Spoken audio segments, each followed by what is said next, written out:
نبی پاک صلی اللہ علیہ وسلم نے فرمایا، جس کے پاس اس کا بھائی عذر لایا، بھائی معافی مانگنے آیا اور اس نے معاف نہ کیا تو اللہ کے حبیب فرماتے ہیں وہ میرے حوض کوثر پہ نہ آئے۔ جب تک ماں باپ کا ہاتھ پکڑ کے چلو گے نا تو راستے سیدھے رہیں گے،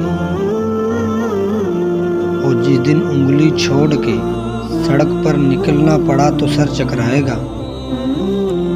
یاد رکھنا بڑا مشکل کام ہوتا ہے، لوگوں کا تو رخ ہی اسی دن واضح ہوتا ہے جس دن آدمی اپنے ماں باپ کے سائے سے محروم ہوتا ہے۔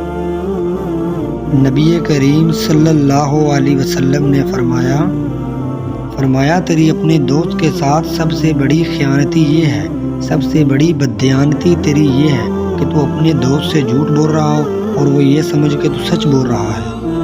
رسول اللہ صلی اللہ علیہ وسلم نے فرمایا، 4 باتیں انبیاء کی سنت میں سے ہیں: حیا کرنا، عطر لگانا، مسواک کرنا اور نکاح کرنا۔ حضرت محمد صلی اللہ علیہ وسلم نے فرمایا، اللہ تعالیٰ اس شخص پر رحم نہیں کرتا جو لوگوں پر رحم نہ کرے۔ حضرت محمد صلی اللہ علیہ وسلم نے فرمایا، جس نے سورۃ الکہف کی پہلی 10 آیات حفظ کر لی اسے دجال کے فتنے سے محفوظ کر لیا جائے گا۔